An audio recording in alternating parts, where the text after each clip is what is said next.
All right, what's up, everybody? This is Los Angeles Chronicles, episode 12. We got a special guest on this one. Thanks for listening to the last one so far. We got a special guest, Murali, Murali Navan from, I know him from Way Mountain Temple. You guys might have known the voice and everything, but we want to know, like, the man behind the voice and some more about him. So we're going to get into it. Like, he's been in LA since what, 2000, Eight. 2005, 2008. So he's got a lot of stories. I got a lot of questions for him. So say hello to everybody, Morali. Hello, everyone. All right. So I got some kind of like loosely based questions for you, and I'm gonna chime in too. You're gonna share your stories and about basically like your spiritual background. See, we're both disciples of Master YongHua at Way Mountain Temple, and then disciples of Shakyamuni Buddha, our fundamental teacher, and Master Shinhwa, the great Master Shinhwa, from the Weian lineage. All right, so you got anything to say about that? That's pretty intense. Yeah, I think, Buddhism has always been the place that I come to. I have done various things in the past, but I always came back to Buddhism. So during the pandemic, I just got this message to go back to Way Mountain Temple, and that's why I came last year, and I've been sticking with it. Hey, welcome back, and I consider you like one of my spiritual brothers. So I'm glad it worked out for you. Thank you. And I'm glad you're on the right path, and hope you stay on it too, because it's a tough path to follow, and we're going to talk a little bit about that too. Okay. All right. So my first question to you is the most serious question. Are you ready? What do you like pineapple on the pizza, sir? Yes, I do. Yeah, Even though, my man. Yeah, like I do. No, I do too, actually. So yeah, I work in IT industry. in the Um, what IT technical kind Technical, of. yeah. So oftentimes we work overtime, and pizza is the company will always order. It's kind of like the go-to thing to Go get, to right? thing, Yeah, exactly, yeah. And yeah. we don't get this pineapple pizzas, and I do Yeah, I can like relate them. to that, so Yeah, because most places have it, and I mean, working a lot and being a workaholic, you kind of you have to get pizza sometimes. So yep, yeah, yep. yeah. All right. Oh yeah. So you're from India, and you've been here since like 2005, or Yeah, I like you're came born from there India in 2000 actually. Yeah, in year 2000. yeah. All right. So you've been in LA that long, or No, so LA I came in 2008.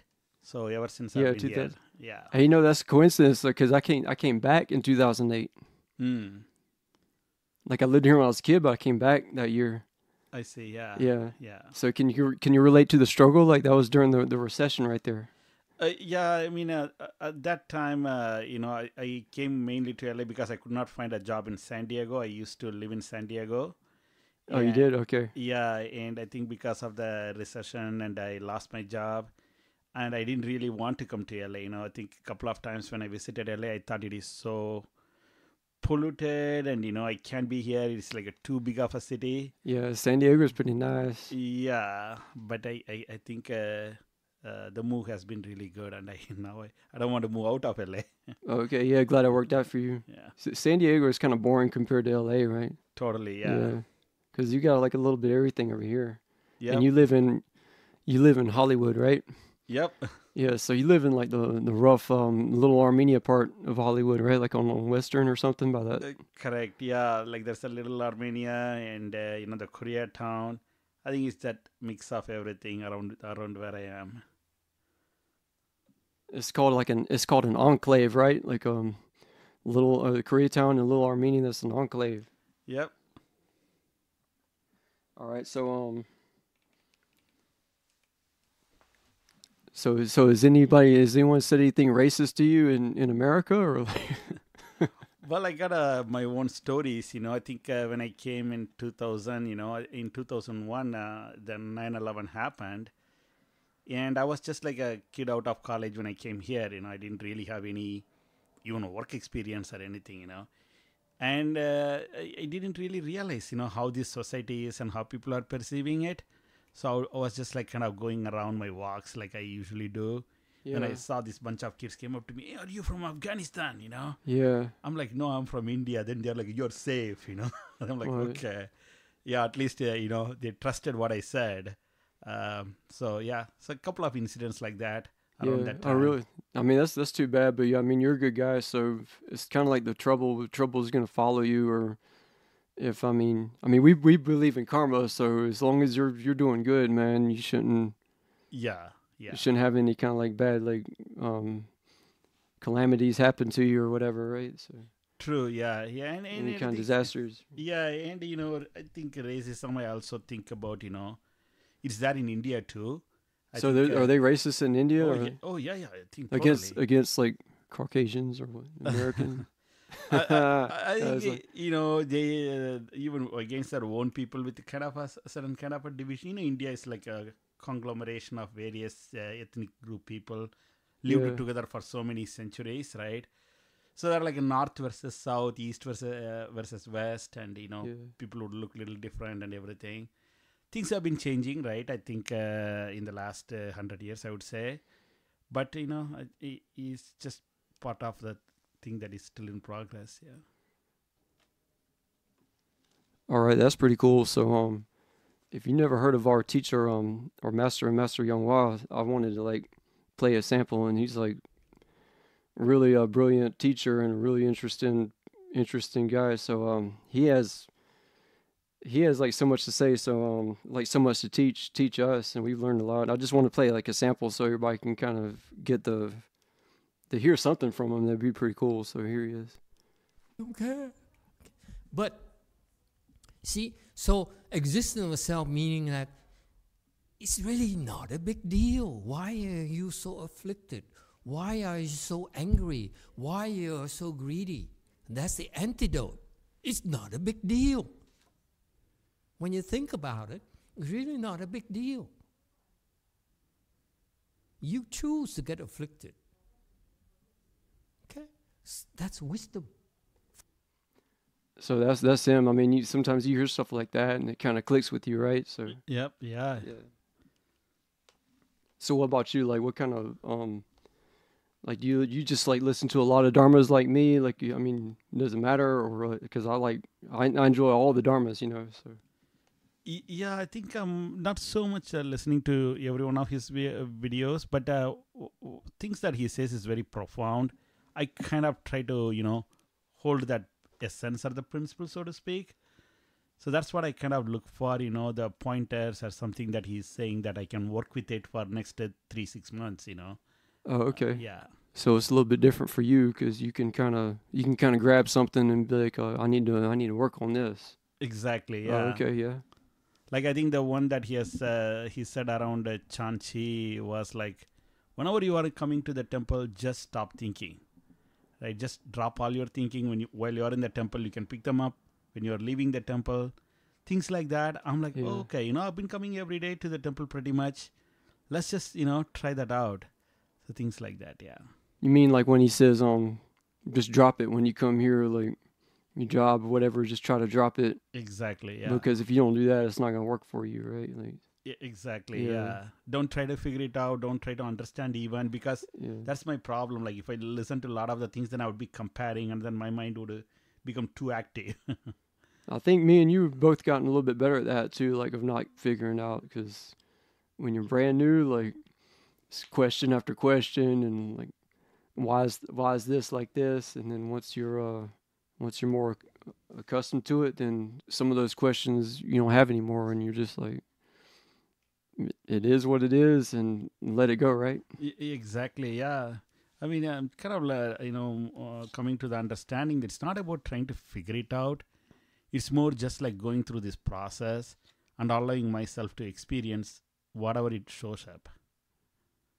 Yeah, I mean that's good because you participate in a lot of the ceremonies and stuff, and actually, you want to say something. We just got back from the Avatamsaka mantra ceremony that's on twice a week, and that's with like a really talented nun, Venerable Shin Miao in San Francisco, and Murali, and we both go to that like twice a week sometimes. So yeah,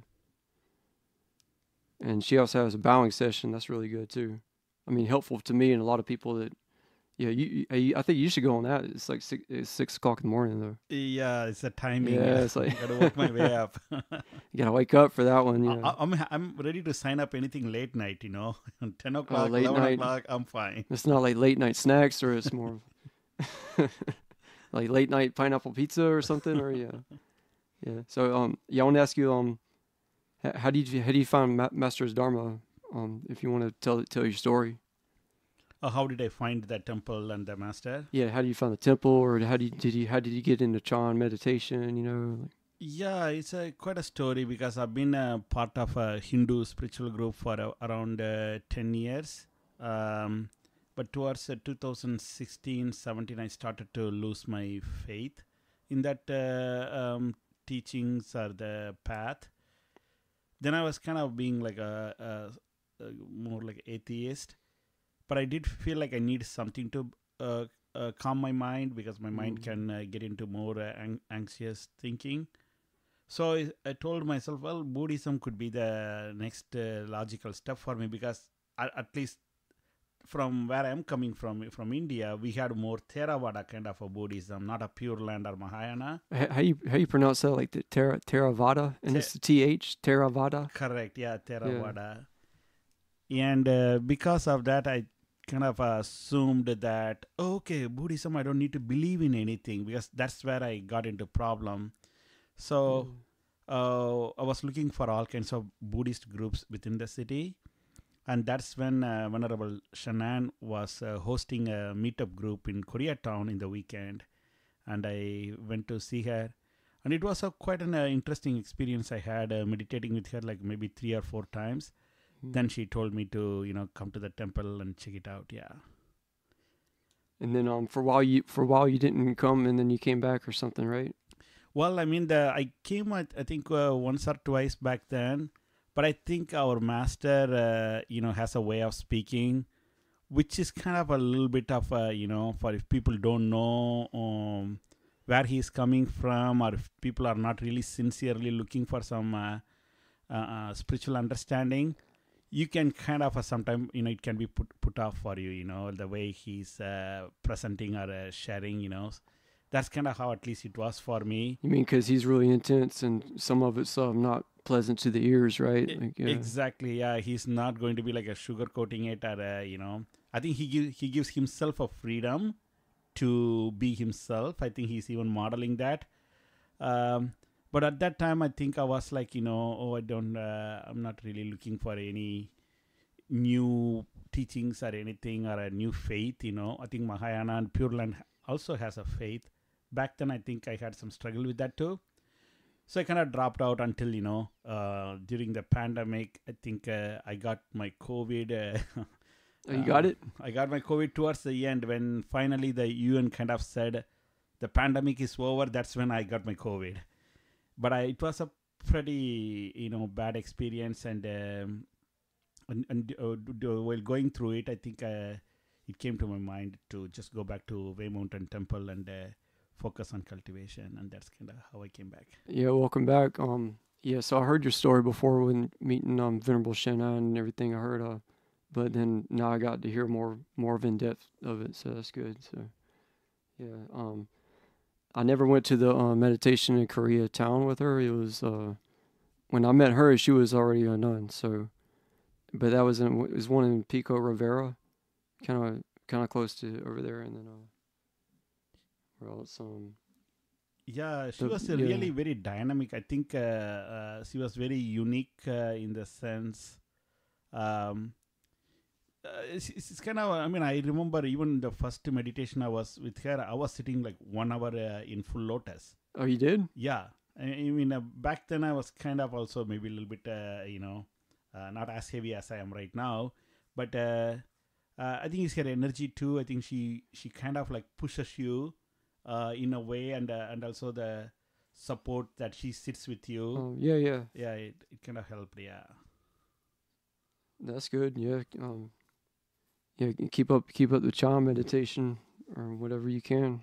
best you can. So yeah, we do like a lot of practices. So like, what kind of ceremonies do you like to do? Like, is it do you like the Sharangama mantra, or do you like the Avatamsaka mantra that we do? Yeah, I think I like all kinds of chanting based practices. Sutras also, I like reciting sutras. Um, Chan meditation, actually, I'm not doing so much. I think the real Chan, very rarely I have been doing, and that's something I want to go next. Maybe this year it would be good to cultivate that more. Yeah, that'd be good. Like a good goal for this year, for 2024. Yes, Yeah.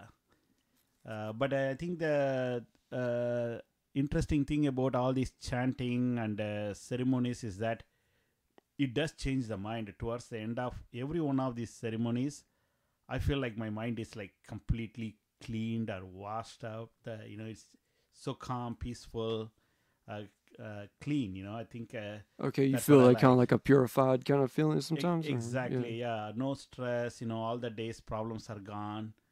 So it kind of keeps me want to come every day in the evening, at least for an hour. Yeah, That's good because it's like a consistent practice for you, So yep. it's more every day, not every week or every 2 weeks, and yeah. Yeah, and I also kind of by nature I like regularity, which is why sometimes when they when they don't have the evening ceremony, I'm like, why are they changing the schedule? Like Yeah. in the weekends, it's the timings are different. Yeah, because you go to the Chan Chi and the Fo Chi too. Like we meditate together in Yes. those retreats. So Yeah. if you had some positive experiences in the Yeah. Fo Chi and the I recitation. Yeah, Fochi was particularly very powerful with all those sessions after sessions, sitting in meditation, chanting. Yeah, like the whole day schedule. Yep, It's really good event. Yeah. felt really great, and which kind of made me to go for a 1 week chanchi at the temple. So stayed along with my mom for a week there. Yeah. Oh yeah, so you help your mom out a lot. You take care of her, and so right now she's in Texas, or Yeah, now she's visiting my brother there. Yep. and does she miss India, or she likes Yeah, L.A. or I think she kind of got to an understanding now. I think she doesn't care as long as she's with family. That's yeah? her main goal. Either Okay, me or my brother. doesn't really matter where you are as long as you're as the family. Is it? Yeah, which is surprising for me. I had some idea about how my mom is. This is the longest time I spent with her since 2000 actually.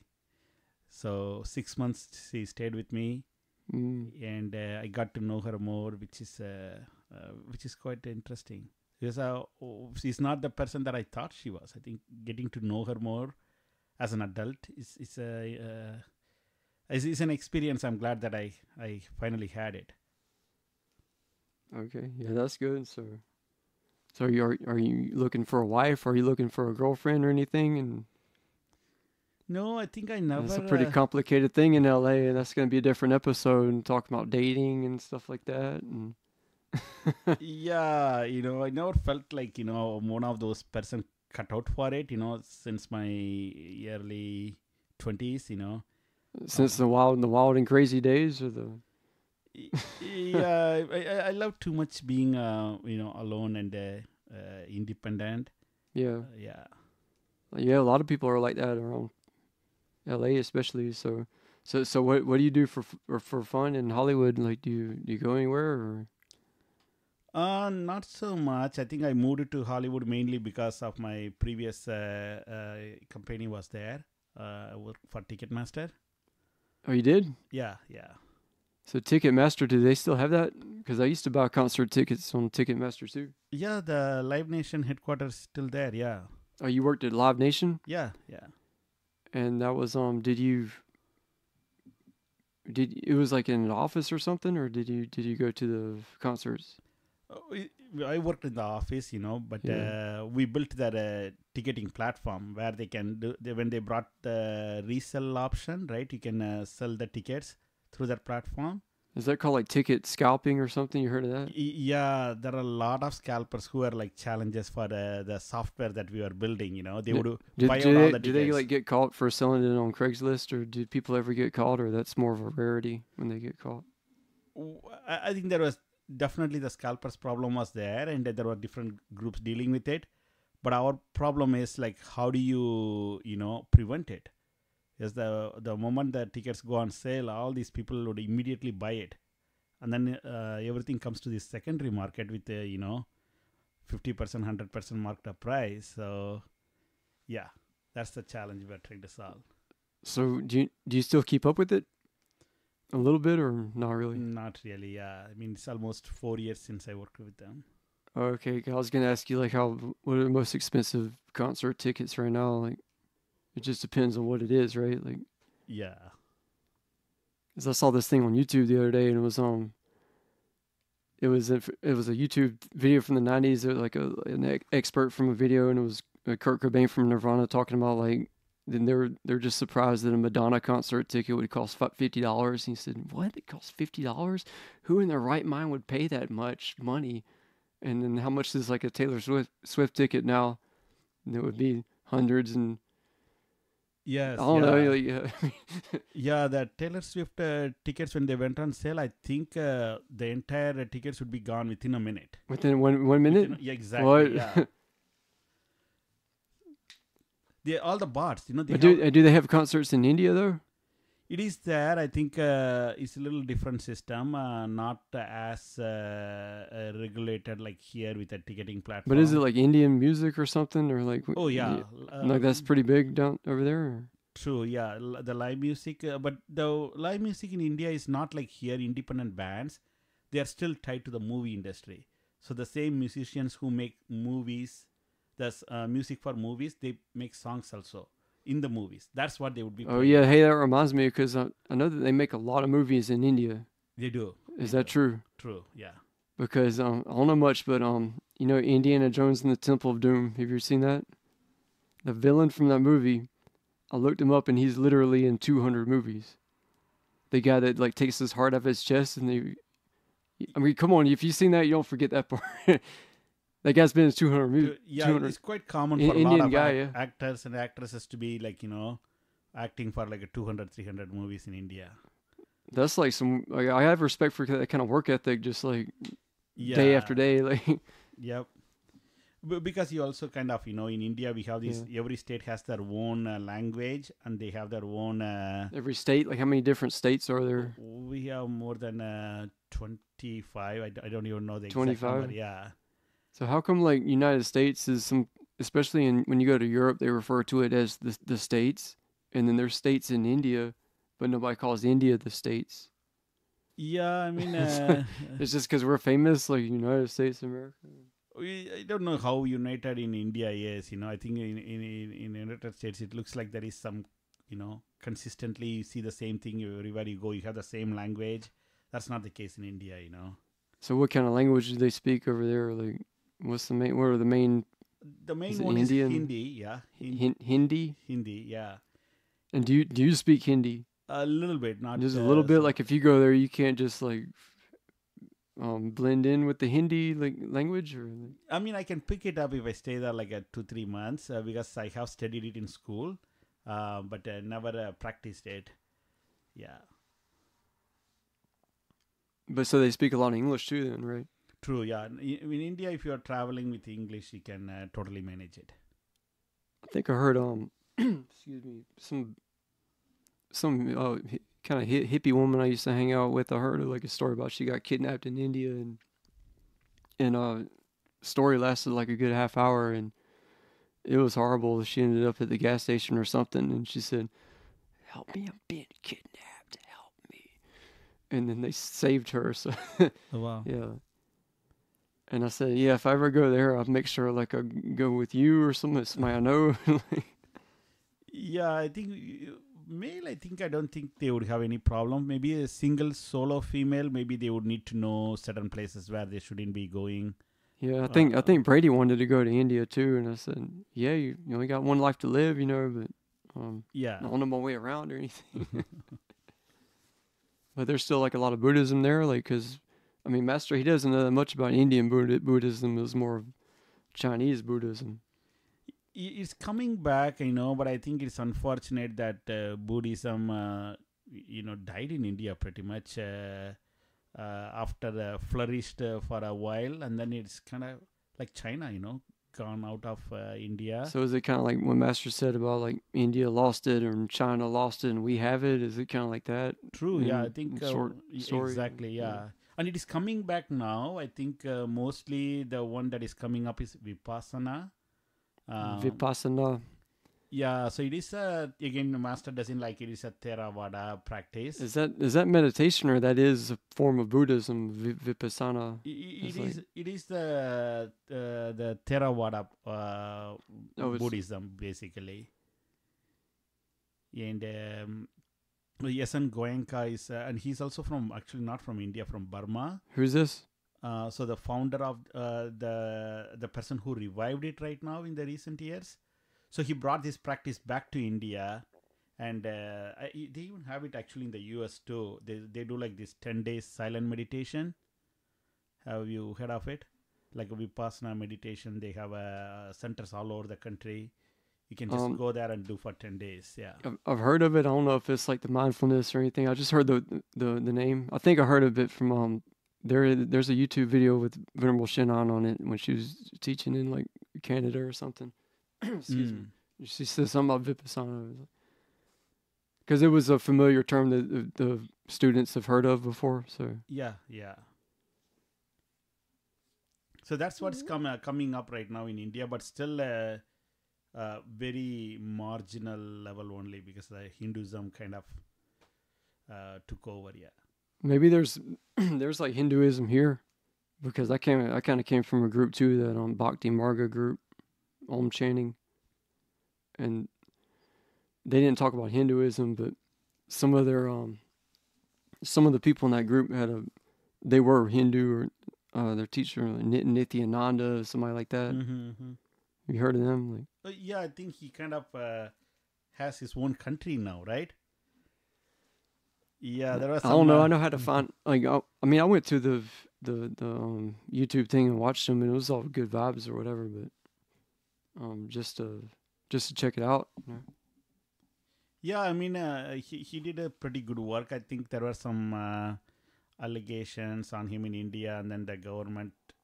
I think it's always like a problem with the politicians and religious leaders in India.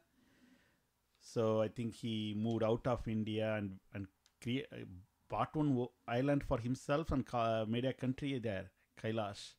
Like named the island after him? After one of the Hindu gods, the Shiva. Shiva. Yeah. So that's where he is, and I think Indian government can't, arrest him anymore. So he's not coming back to India. So, like, what are the laws like over there? Is it totally different? Are there like stuff you can't do? Can you smoke weed over there? Or? Yeah, a lot of people do weed, but the laws are. Or can you walk down the street drunk or anything like that? Or? You could. I think a lot of people in India do, but also the laws are not very fair, I would say. I think police can, show their power, right? You're at their mercy, basically. They could arrest you, and, the law can come hard on you. And some cases, nobody would be caught. No, it's kind of like that here. It's like, and if you're an established person, then you don't go to jail. Like the rich people don't go to jail for smoking weed or something like that. Yeah. It's not fair, but it seems like how it is, like in a lot of different places. So. Yeah, and there are a lot of spiritual people in India, Hindus, they call it sadhus. Sadhus, yeah. So they used weed, and it's part of their lifestyle. They pretty much go to temples and live out of whatever they can get from there, begging. But they are into weed, and it's part of their culture. They have a lot of music going on too, or?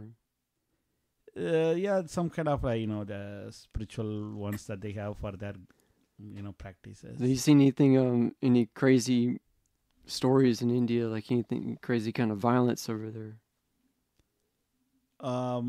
Like movies or in real life? No, I mean in real life. Have you like, did you grow up around like violence, or was it more peaceful over there, or was it?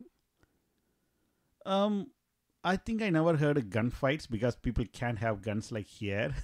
So the gun laws are a lot different then. Yeah, exactly. Like you can't just go to a gun shop and get a gun.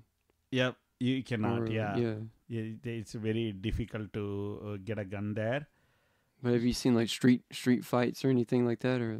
Not a street fight. I think the only violence that I witnessed while I was in India was it's again like a politician got arrested. Oh, that's interesting. So his followers were creating all kinds of problems. They blocked the traffic. I was in a bus. They asked everyone to get out of the bus, threw stones and everything, and burnt the bus basically. And it's such a chaos everywhere. We don't know, like imagine a place where stones are coming towards you in your direction. So like he was the politician or some kind of leader, prominent leader. Yeah, he was a not so prominent. I mean, he had his own political party, and it's just like people would be very fanatic with their leaders there, which is kind of the thing that I would say like kind of a very unpleasant one that I had to witness there. And was that near like where you're from, or like what's the city like where you're from? What's the name of it? Yeah, I grew up in a lot of small towns in a state called Tamil Nadu. State Kamatalam, what? So it's it's a southernmost state in India called Tamil Nadu, and we speak the language Tamil. So I think that's why it is the Nadu is basically means land. Tamil. Yeah. And we are not too far from Sri Lanka. So Sri Lanka is like an island just down south from us where we are. And it's just like one another state there in India. Nothing, particular about it. Just very hot. We have only like a warm, hot, and is it humid over there? Like? Humidity is also there.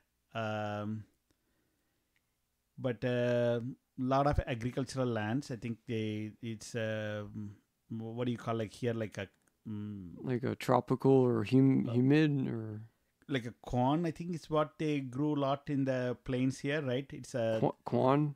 But there it's all rice. So it's all like a paddy. They have like rice fields? Or? Yeah, rice fields. Yeah. Okay.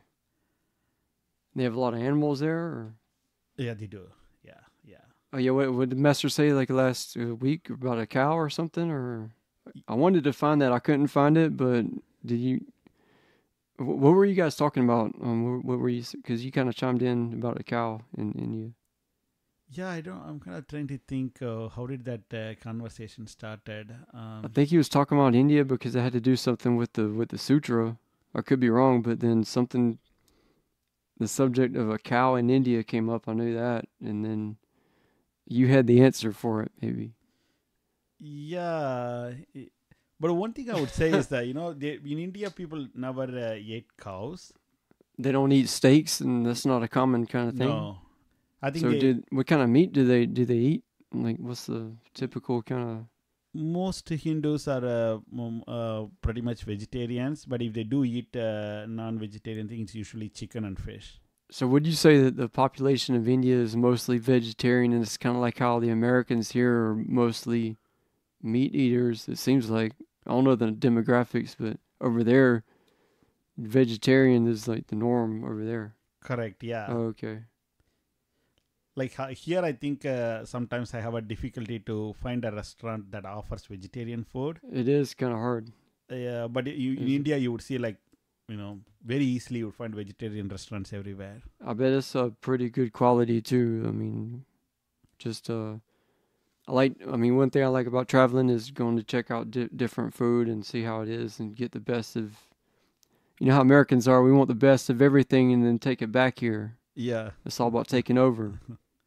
Yeah. I guess. What do you call yeah, bring it on. Yeah, right. Bring it on, man. Yeah. Like, well, I went like the best like art and music from like Europe and bring it here, you know, and then like get the Asian True. culture here, and then But the food yeah, becomes yeah. Americanized, though. I think when once they bring it over here, it slowly. And then they're gonna get afflicted and they're gonna make it, and then you're gonna suffer from eating it, right? Like, Yeah. that's what it seems like. I don't know how that works, but you know, there's different energy over here and everything. Yep. Yeah. It's a fusion of cultural fusion, and everything is fusion here. Yeah, because I went to Korea and we had some good food. I come back here, I'm like, I can't bring it back. There's no way I can do that. Unless we get like some teleportation going on. If we can get like Elon Musk to invent like some kind of teleportation technology. Yep. Yeah. You never know. Or maybe not, right? Yeah, but one thing I do think in LA is I think you do have like these pockets where you can find that more authentic ethnic food. Oh yeah, so are there like good Indian restaurants in LA that you want to recommend or anything, or Yeah, any that's decent ones? couple of ones in Culver City that I go to, and then there is this Little India near Arcadia, I think near Artesia, Norwalk area. So that's where you can find more authentic food. So what I had a question, like what's the like minimum wage in India, do you know?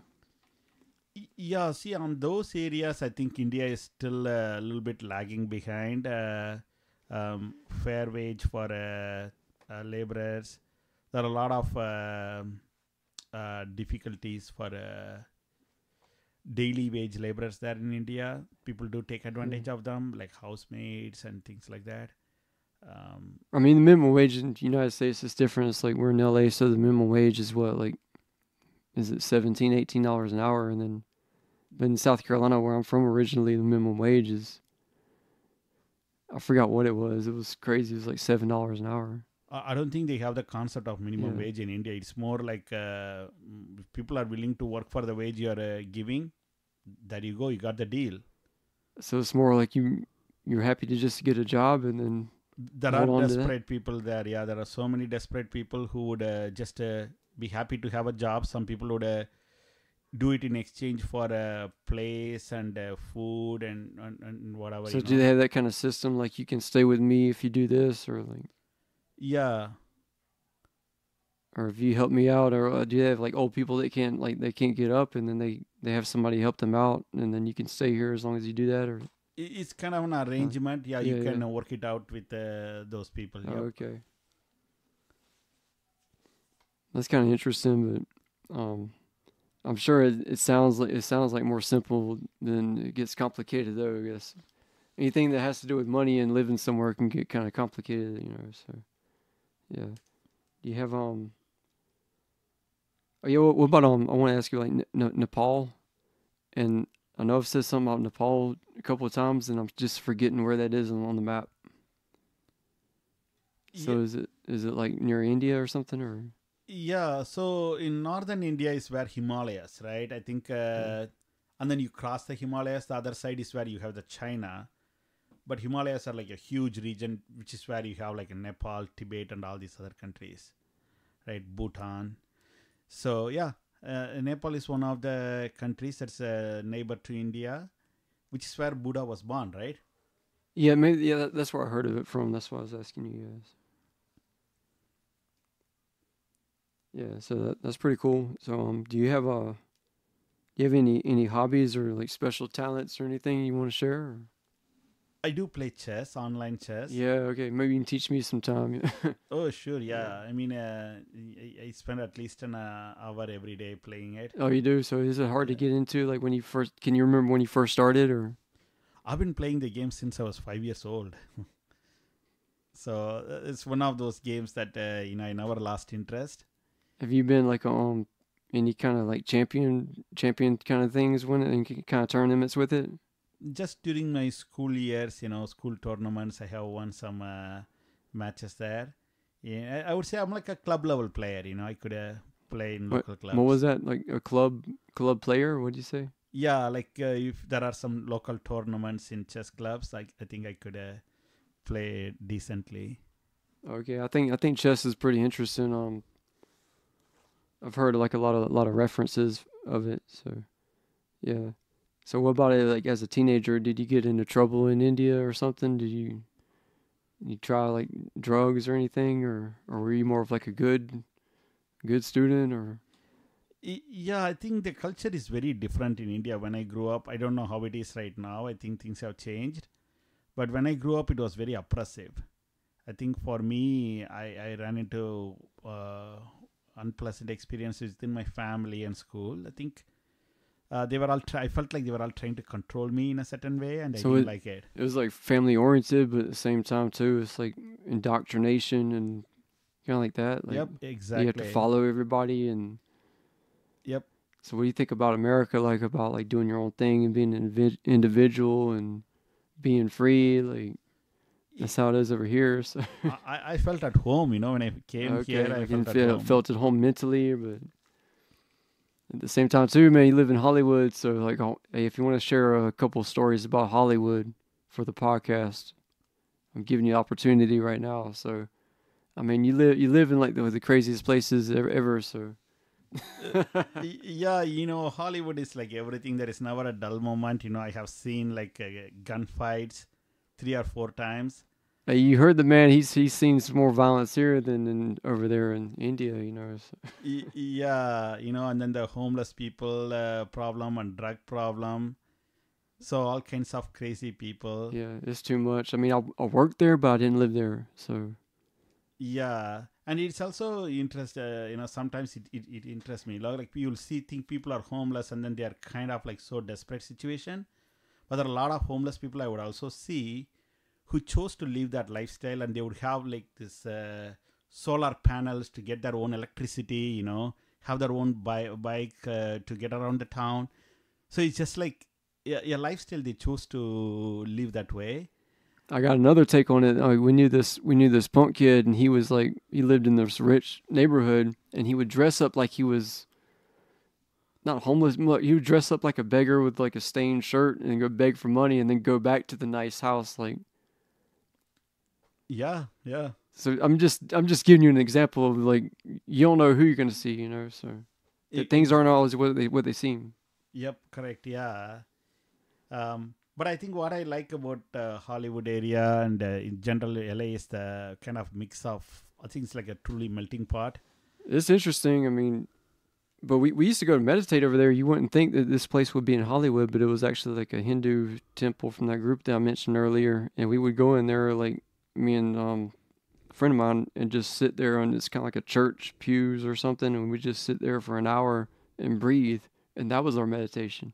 Before I found Master YongHua, and then I used to be so bad I couldn't even sit still, and then I could actually sit with him and breathe. He said, "Hey, bro, you're getting better at this, bro." Like, yeah, so you come a long way, So Yeah, and Sunset Boulevard is like so eclectic. You have the most sacred thing you can find in Sunset Boulevard to the most sinful thing you can find. It's just the same street. Everything is there. Yeah, it's just. Yeah, a lot of interesting characters, right? Yep. And you watch a lot of TV. Do you recognize these people, or you're not into TV, or I think during the pandemic I got into it. So you watch a lot of shows or anything, or in Netflix, but not so much in general into movies and TV serials. But yeah. What are some of your favorite shows then, if you want to name a couple? Well, I think I've been got into more of these detective serials shows I have been seeing, and also what is it?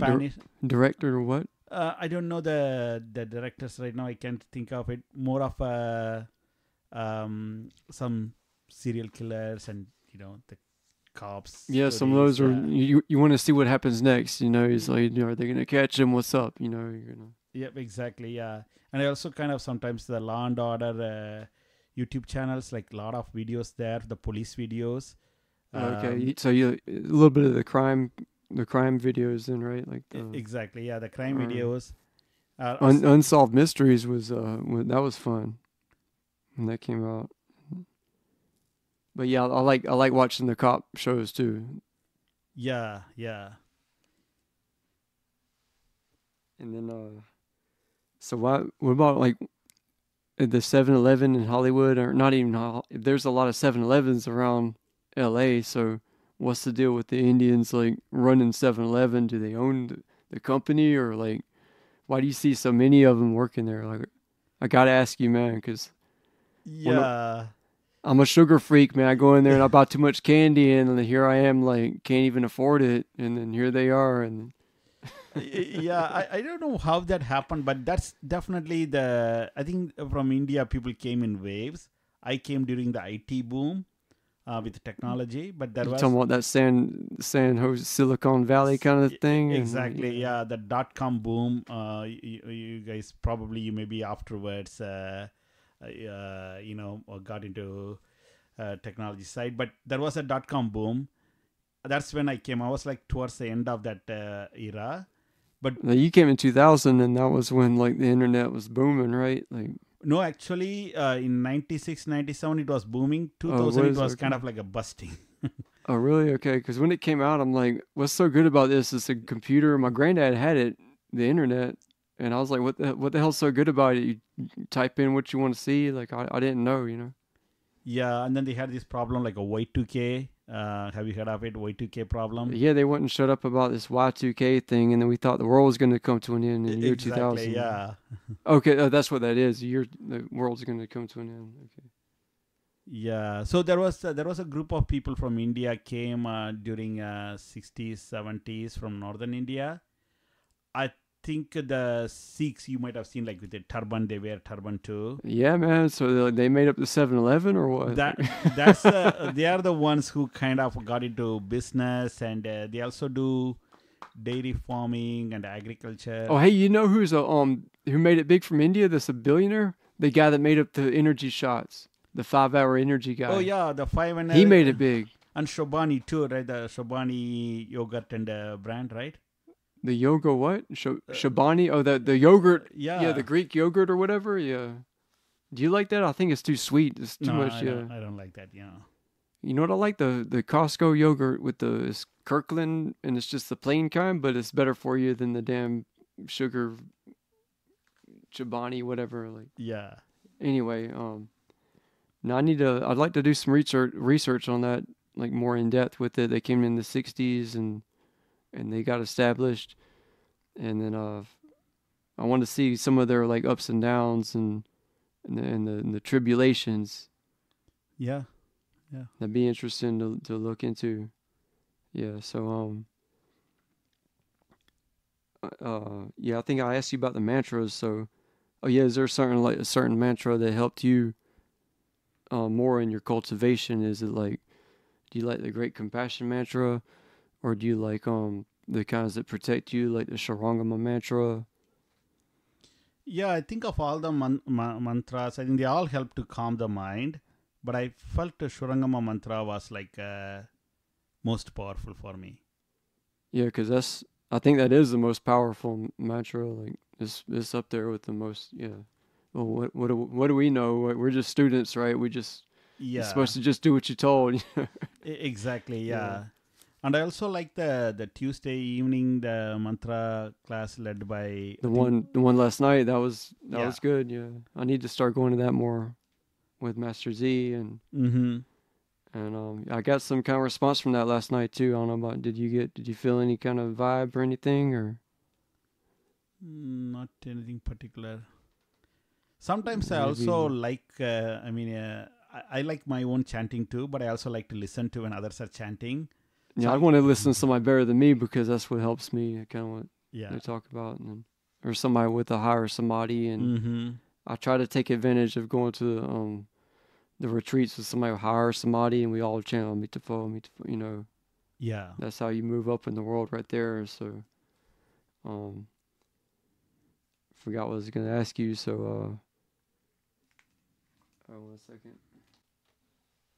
But yeah, man. Do you have any any inspiration for your cultivation? Is there Like, is there a certain person that you look up to, or a certain, like, I mean, it's like Master Hsuan.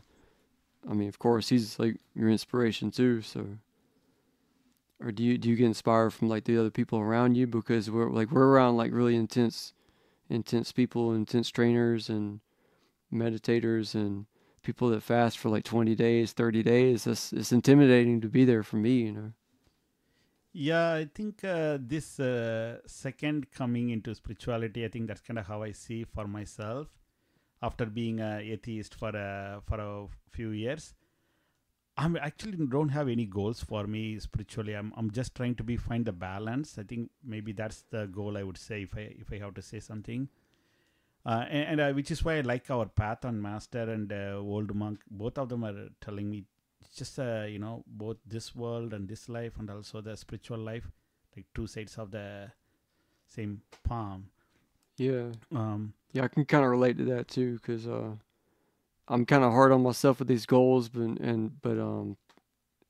I mean, we've just come a long way, and you have to kind of look back sometimes and move forward, and you can't get too comfortable where you're at. And yeah, and I know the path is not easy as you are saying, right? And we cannot yeah. fake it, Yeah, right? there's no faking it. Yeah, Yeah, exactly. So if you could fake it to people that you don't know, and like in Hollywood down the street, but you come into that Way Mountain Temple, you can't. Yeah, Yeah, it's you It's can. humbling. Yeah, it's like, It's totally humbling. And if I think I kind of see at the end of the day, it's all comes down to non-attachment. And I feel like I'm attached to a lot of things in this life. I gotta yeah, just like accept it. pizza and stuff like that. Oh Like yeah, yeah, I'm a big foodie, foodie. Okay, yeah, like and LA is so great for it. yeah. But just being aware of it and like aware of your habits, and man, I got some bad habits too, and making progress from that, you know. Yeah, which is why I'm like like keep let that be there. I enjoy it. I enjoy music. I enjoy chess. Yeah. So it's let everything stay there. Let's also keep putting more cultivation on the side. Then let us see how it all plays out. Maybe there would be some balance naturally start to occur. There you go. And it's difficult to find a balance. That can't happen overnight, right there, can it? So yeah, balance is really important. Yeah. Because the world is off balance. It's like Master Shenhua said, it was like the world is upside down. That was somewhere in something. The world is upside down. Yeah, yeah. I mean, all the crazy things happening. Yep. Yeah, you're right about that. So yeah. Well, hey man, is there anything that you wanted to say, or shout outs or anything at the podcast, or? No, I think time went by fast. I didn't Yeah. realize what kind of things you'll be asking me, but it was pretty in flow. So I Yeah, it was enjoyed fun. it. Yeah, Yeah. I hope everybody like learned some more about India and about our spiritual path, and maybe got inspired from this guy, you know, or might want to hear some comments from some people. This is gonna be shared at the Buddhism group, the Signal thing. That'd be fun. So yeah, and then maybe some people in Korea can hear. I don't know if the people that can speak English and Korean might enjoy it, you know. So yeah. Cool. Yeah. All right. Well, all right. We're gonna just wrap it up then. So you heard Murali. You heard some of his stories. He's pretty much an Angelino right now, and he shared some of his path and insights. And thanks for tuning in, and look forward to the next episode. So this was episode 12, and so that's it. So peace out, and that's it.